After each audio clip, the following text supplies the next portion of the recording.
Hello नमस्ते। आज मैले टिचर्सहरूले चलाउने वेब एप्लिकेसनको बारेमा गाइड गर्न गइरहेको छु र यसमा कसरी अनलाइन क्लास होस्ट गर्नुहुन्छ र स्टुडेन्टहरूले कसरी जोइन गर्नुहुन्छ एन्ड देन एसाइनमेन्ट चाहिँ पोस्ट कसरी गर्नुहुन्छ टिचरहरूले र स्टुडेन्टले चाहिँ एसाइनमेन्ट पोस्ट कसरी सबमिट कसरी गर्नुहुन्छ भन्ने बारे हेर्न गइरहेको छु। फर्स्टमा चाहिँ मैले चाहिँ गुगल क्रोम ओपन गरेँ। तपाईँहरूले पनि गुगल क्रोम नै युज गर्नु होला किनभने यो चाहिँ अलिकति फ्लेक्सिबल छ चलाउनुको लागि।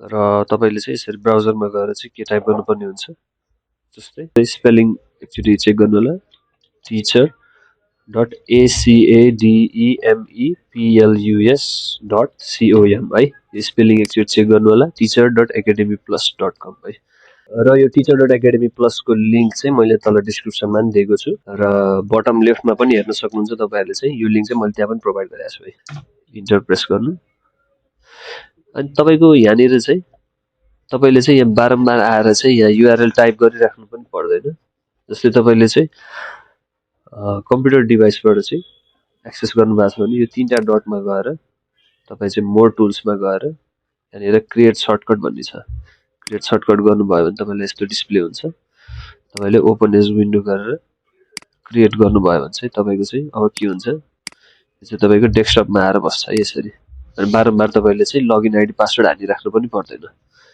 अब तपाईँले चाहिँ आफ्नो मोबाइल डिभाइसमा चाहिँ कसरी चाहिँ यो टिचर प्यानलको सर्टकट क्रिएट गर्न सक्नुहुन्छ अथवा एप इन्स्टल कसरी गर्न सक्नुहुन्छ हेर्नु होला। जस्तै म क्रोममा गएँ है युआरएल सेम नै हो teacher.academyplus.com यहाँनिर तपाईँको टप राइटमा चाहिँ तीनटा डट छ यहाँनिर गएर चाहिँ तपाईँले चाहिँ यहाँनिर एड टु होम स्क्रिन भन्ने छ है यो एड टु होम स्क्रिन गर्नुभयो भने चाहिँ तपाईँले एड गर्नुभयो भने चाहिँ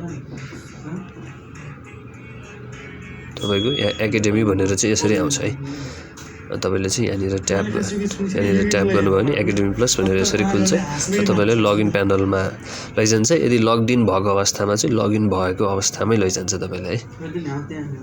अब हामी एकजना टिचरको चाहिँ लगइन गरेर हेर्छौँ। यहाँनिर चाहिँ तपाईँले चाहिँ एडमिनले प्रोभाइड गरेको चाहिँ युजर नेम र पासवर्ड एन्टर गर्नुपर्ने हुन्छ। फर इक्जाम्पल अहिलेको केसमा डेमो.स्कुल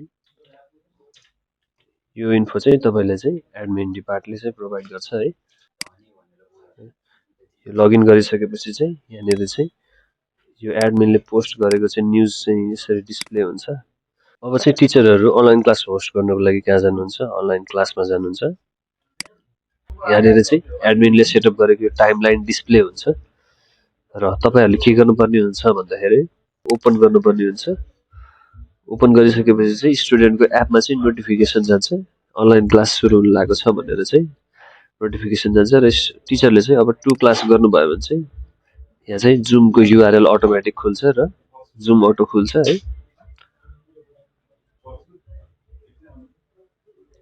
त्यसपछि तपाईँको चाहिँ यो चाहिँ क्लास होस्ट भयो होइन। अब चाहिँ स्टुडेन्ट चाहिँ कसरी जोइन गर्छ भन्ने बारे हेरौँ। जस्तै यो स्टुडेन्टकोमा चाहिँ म लगइन भएर यहाँ लगइन भएको छु।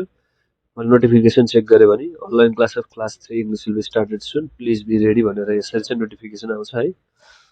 नोटिफिकेसन आइसकेपछि चाहिँ म चाहिँ कहाँ जान्छु भन्दाखेरि अनलाइन क्लासमा जान्छु। अनलाइन क्लासमा चाहिँ यहाँनिर जोइन नाउ भनेर देखाएको छ। यहाँ जोइन नाउमा ट्याप गरिसकेपछि चाहिँ जुममा ट्याप गर्छु र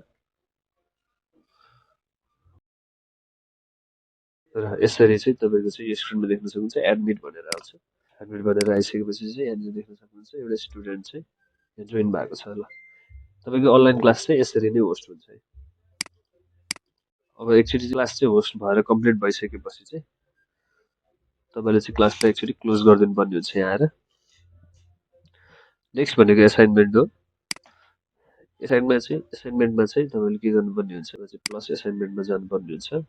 जस्तै टाइटल दिनुपर्ने हुन्छ एबिसी डिस्क्रिप्सन एबिसी है अनि केही फोल्डर फाइल केही त्यस्तो अपलोड गर्नु छ भने चाहिँ जस्तै पिक्चर अपलोड गर्नु छ भने तपाईँले यहाँबाट चाहिँ पिक्चर अपलोड गर्न सक्नुहुन्छ।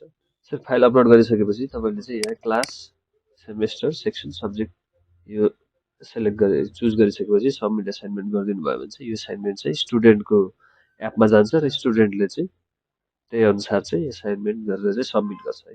Thank you for watching, and if there is any other query you can always contact the support team of Insoft. Thank you and have a nice day.